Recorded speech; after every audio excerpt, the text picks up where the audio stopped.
You see him on the news. CNN.com contributor, Dean Obeidallah. So, Dean... Watch him at comedy clubs. When I say Mecca, do you think of a holy place or an urban clothing line? Read his articles. And you hear him on the radio. The Dean Obeidallah Show is on live right here on SiriusXM Progress, Channel 127.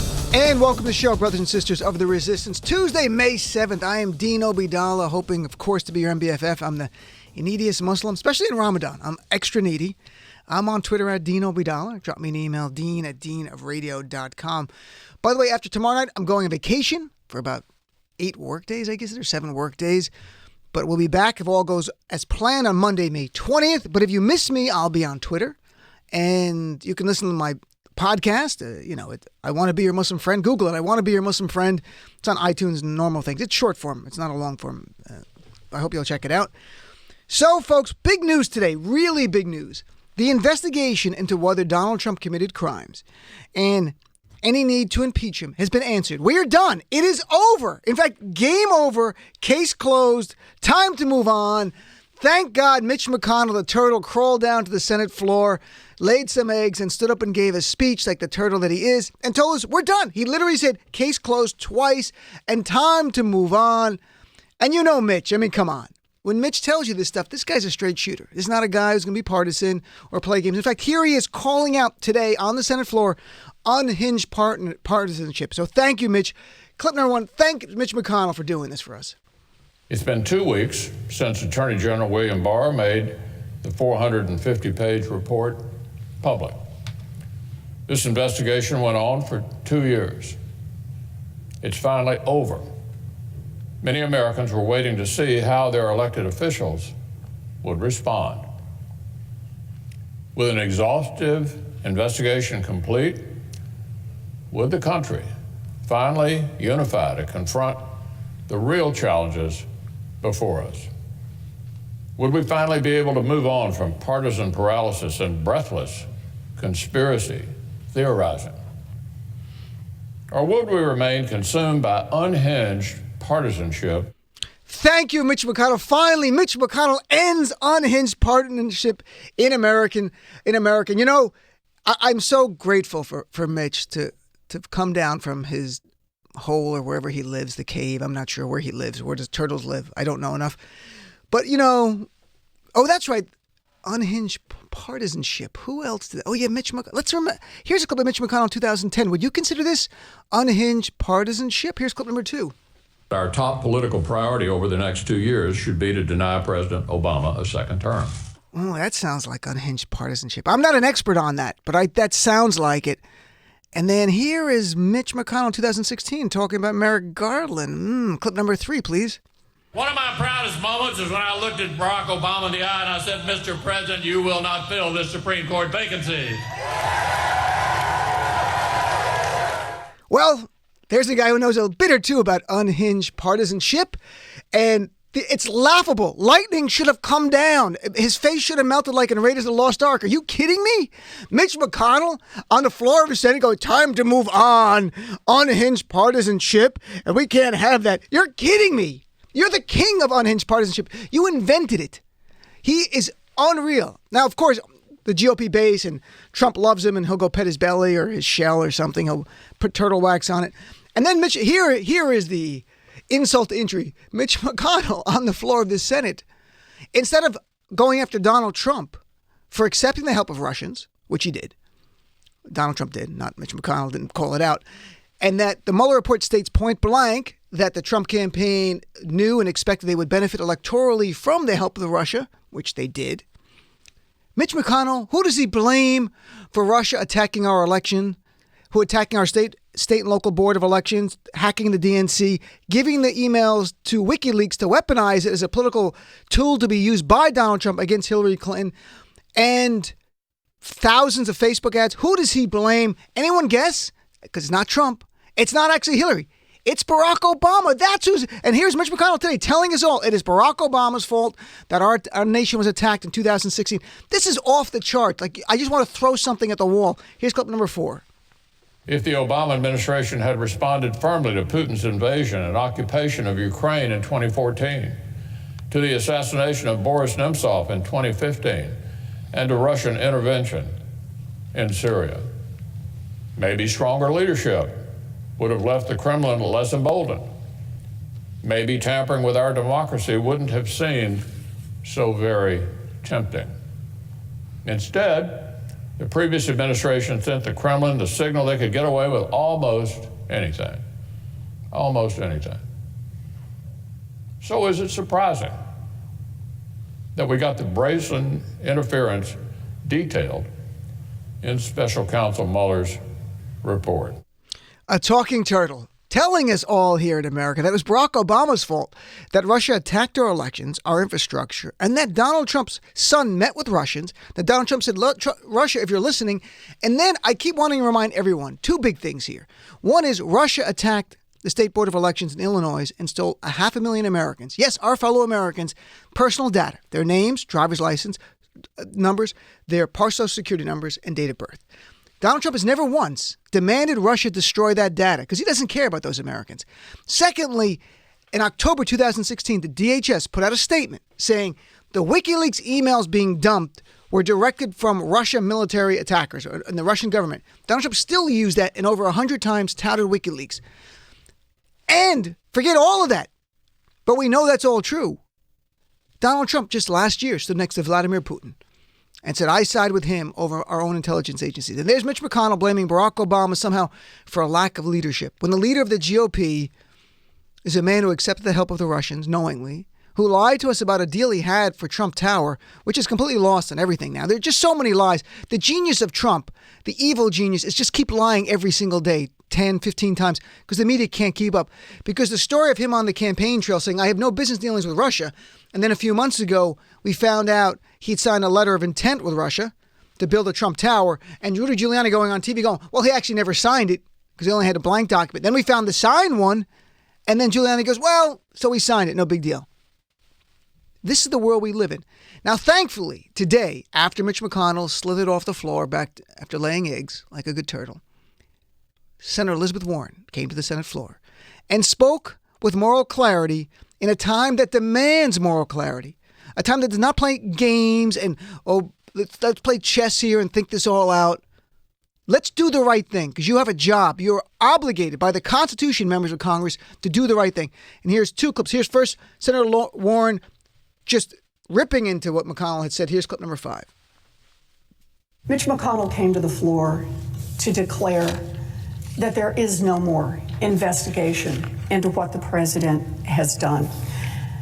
And yet the Mueller report has made clear that there are repeated instances of obstruction of justice.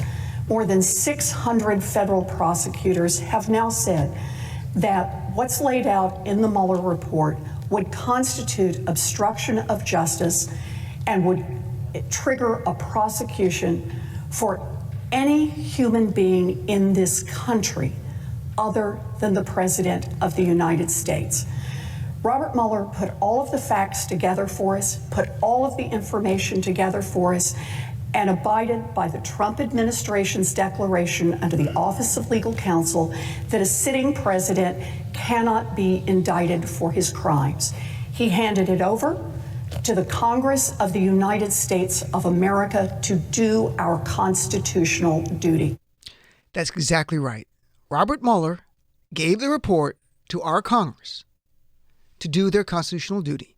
And Liz Warren here brings it home what that obligation is that she sees as a member of the Senate, a member of the Congress, to do the next step. And here it is very clear, and I love this. Clip number 6.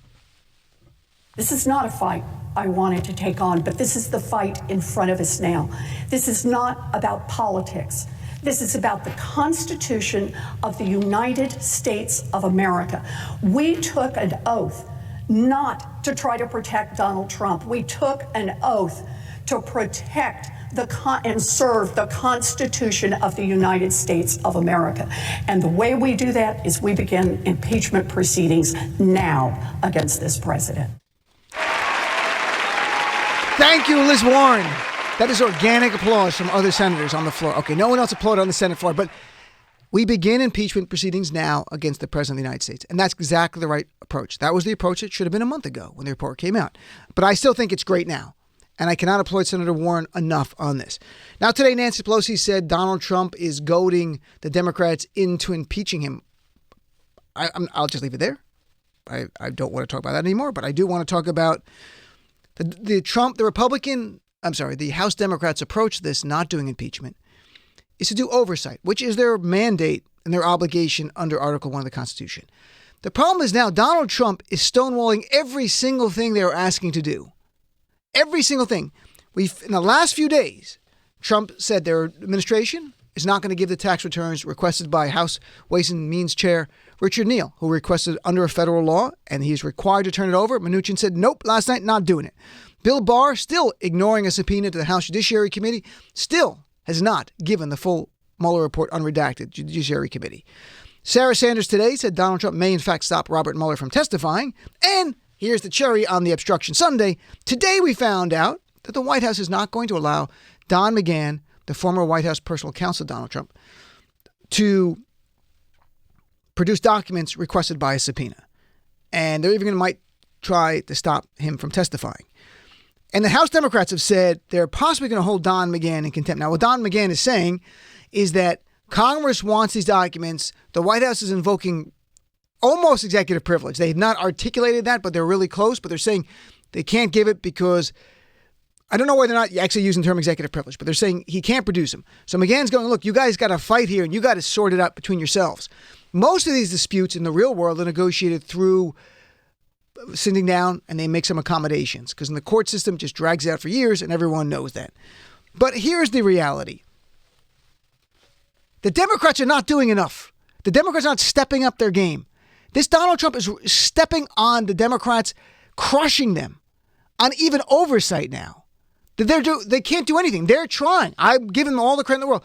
They're trying. They're going to have another meeting tomorrow to talk about maybe certifying criminal contempt of Bill Barr. Great. It's a slower process. That's part of, and the only way Democrats can respond to someone who's not responding to subpoena, we've gone through it, are two traditional ways right now. One is you hold somebody in criminal contempt. The problem is you have to refer that to DOJ to actually prosecute, and never in modern day history has a DOJ prosecuted a member of the executive branch. They're not going to do it. Democrats didn't do it when Eric Holder was held in criminal contempt by Republicans a few years ago.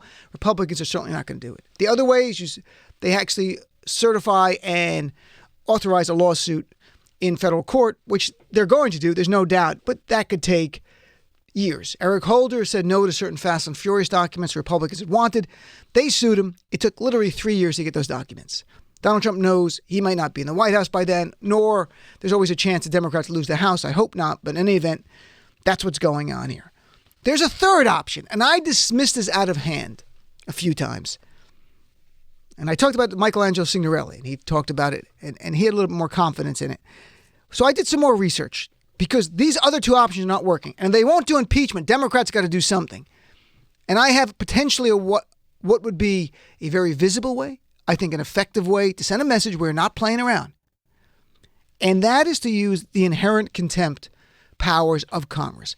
And the reason I dismissed that before is because it has not been used since the 1930s. There's been a federal statute since how Congress can hold somebody in contempt. And I thought since it's not been used since the 1930s, that federal statute probably had superseded the inherent powers of Congress. Well, I did some research. I read a really great article in the Congressional Research Service, which is a nonpartisan organization, CRS, great organization. They write responses by experts who work for the CRS. And there was a whole report written on Congress's power to enforce the subpoenas. And one whole section on the inherent contempt power of Congress written by an attorney there for CRS. It was very eye-opening, and I want to share what I saw here, because this is where I'm going. This is what they have to do now. And again, not been used since the 1930s, and I thought because they couldn't use it. Nope, turns out not. What it is, the inherent congressional power to hold someone in contempt. It's the same way the inherent power of a court to hold you in contempt. Like you're being a jerk in the courtroom. They go, we're going to hold you in contempt, or you won't answer questions. And the judge says, I'm going to hold you in contempt. And what happens if you don't answer the question, then they arrest you and they put you in a cell and you have to sit there until you comply with the court's order. It's not like they sentence you to a period of time in jail. You can remedy your loss of liberty by simply complying with the judge's order. It's very simple. Our Congress has the exact same power. And they used to use it a lot, in fact. And they stopped in the mid-1930s. But it says here in this great report, it's like a few months ago from CRS, that it's still in effect. It could be used. It's a way to combat subpoena noncompliance and in a way to actually have some teeth in what they want to do. And actually, they have to actually use a sergeant of arms to go and arrest someone. And you're not going to be able to arrest Bill Barr in a way. He's got Secret Service protection. But perhaps Steve Mnuchin, Secretary of Treasury, perhaps other administration officials here. And the courts have determined that even if they said it did not, it just supplements their power. And that's really interesting. And there was a Supreme Court decision from decades ago which made the point why Congress self-possessed the requisite information. Recourse must be had to others who do possess it. So what they're saying is you need to have this inherent power to send out the sergeant of arms and to arrest someone. And you don't hold them in jail indefinitely with a prison sentence. You hold them till they comply. And there was even a case where someone was arrested and held, and they made an application to the federal court saying that they want to be released because you can't do this to them. And the court said, nope, they can until you comply with the subpoena. And what I found really interesting, the CRS, and I'll read from it, says, despite the actual inherent contempt power, it's been described by some observers as cumbersome, inefficient, and many say unseemly. And that's why it's not been used. It's kind of weird. But this report makes it clear during Watergate, Senator Sam Ervin, chair of the Senate Select Committee on Presidential Campaign Activities, invoked the inherent contempt powers several times to encourage compliance with committee's request for information from the Nixon administration during part of the Watergate hearings. Now, they ended up not sending anyone to arrest anyone, but the threat of it obviously worked. And I think that's what's left. And this report concludes, although the power has long lain dormant, it remains a tool that Congress may use to enforce subpoenas. So there you are, Congressional Research Service, just a few months ago, saying it very clear this is a dormant power that Congress still has. It's not been superseded or in any way gone because of a federal statute. It's still there. It's their power. And it's up to them. They could do it. And yes, it would be litigated, but here's the difference. It's not like litigating something in court for 3 years and it's just about documents. Say Congress tomorrow authorizes that they're going to arrest Steve Mnuchin, Secretary of Treasury, for violating their subpoena and not producing Donald Trump's tax returns as requested. They go arrest Mnuchin. They put him in prison, in a jail, somewhere. I'm not sure where. That's a good. They used to have a holding cell in the Capitol. They don't. Somewhere in D.C. If the Trump administration wants to litigate it, they can do that. But guess who's staying in prison the whole time they're litigating it? Steve Mnuchin. Because again, it's not like you're held in contempt and there's a criminal punishment like, well, if you don't answer this question, you're going to get 1 month in prison. No, you're there until you comply. I'm sure you heard of cases where famously reporters wouldn't give up a source. And the court said, we're going to hold you in contempt till you give up the source. Well, that reporters, in many cases, have stayed in prison for indefinite periods of time until they comply with the inherent power of Congress. So you know what? I think they should be doing impeachment inquiry. I said that yesterday. You call it an impeachment inquiry. But if the Democrats don't have the stomach for that yet or want to do a little bit more inquiry, well, you can't do any inquiry or oversight if these guys are going to stonewall you. Use this inherent power of Congress. Start calling for the arrest. Start threatening, just like Senator Sam Ervin did. It was a famous senator during Watergate going, I'm going to arrest, he's got a Texas accent, I'm going to arrest whoever doesn't comply with my subpoenas. Well, have Gerald Nadler with his New York accent say the same thing. I'm going to arrest Steve Mnuchin, and we're going to go after Bill Barr and let Barr. One day, it's Secret Service not watching. They're getting coffee, and boom, you arrest Bill Barr, put him in a holding cell. And that's why not do it at this point? Because Trump has violated every norm, and it's very clear Congress has this power. So it's time to do it. Start arresting people, Democrats. Show us why we work so hard for you to win.